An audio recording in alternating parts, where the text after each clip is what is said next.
এই যে আমাদের মর্নিংয়ে এভরিডে ব্রেকফাস্ট এভাবেই হয়। হয়তো এই আইটেমগুলো সেম থাকে, আবার কোনো কোনো দিন একটু ডিফারেন্টভাবে হয়। এখানে হলো অ্যাভোকাডোর স্মুদি বানানো হয়েছে, খুব মজা হয়েছে। ওকে। আর এটা হলো ইয়োগার্ট, কিউকাম্বার আর ব্যানানা আর বিভিন্ন ধরনের নাট দেওয়া হয়েছে। আর এখানেও হলো এগ, ব্রেকফাস্টে তো এগ থাকবেই, প্রোটিন আর এগস। আর ওটা হলো গ্রেপ নাটস, আর ওখানেও ভ্যারাইটি নাট। আর এই সেম থিং এখানে হলো কাপেও দেওয়া হয়েছে। এটা হলো ওভার দ্য নাইট রাখা হয়েছিল ব্যানানা, আর মাঝে হলো গ্রেপস নাট, অ্যাভোকাডো, ইয়োগার্ট আর হলো বিভিন্ন ধরনের নাট।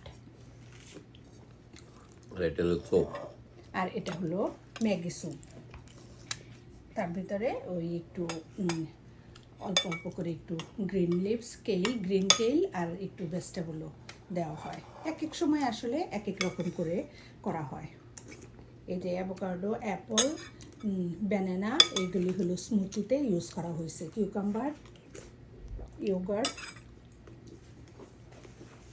কেমন হয়েছে স্যুপ? খুব মজা হয়েছে। এত স্বাদ কেন?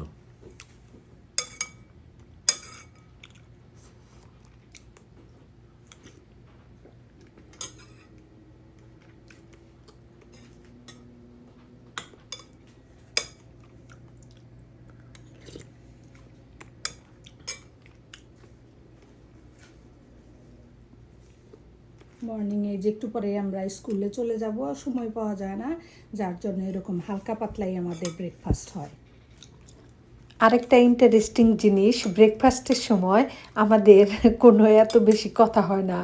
কিভাবে আমরা তাড়াতাড়ি শেষ করব আর তাড়াতাড়ি ড্রেস আপ করে বের হব। এই যে দেখুন ভাবি, আপু, ভাইয়ারা এই যে স্মুদি খাচ্ছে তো খাচ্ছেই, কোনো কথা নেই যে ভালো হয়েছে নাকি মন্দ হয়েছে। আসলে আমিও তাই করি আমার খাবার সময়, ব্রেকফাস্ট যত দ্রুত পারা যায়, কারণ সময় খুবই শর্ট থাকে। রেডি হয়ে দুজনে বাইরে গিয়ে ব্রেকফাস্ট করব, সেই সময়টাও আসলে হাতে থাকে না মানডে টু ফ্রাইডে। কিন্তু বন্ধের দিন ওটা একেবারেই ভিন্ন রকম।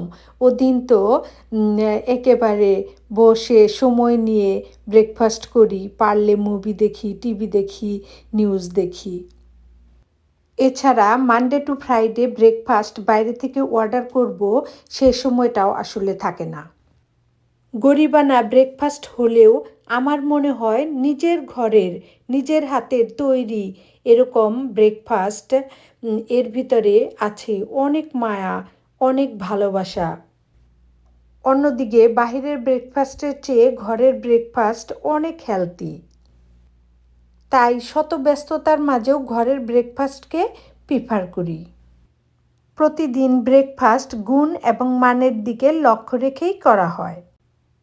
অসংখ্য ধন্যবাদ সবাইকে ভিডিওটি দেখার জন্য। আবারও দেখা হবে খুব শীঘ্রই নেক্সট ভিডিওতে। ততক্ষণ সবাই ভালো থাকবেন। কমেন্টস করবেন প্লিজ।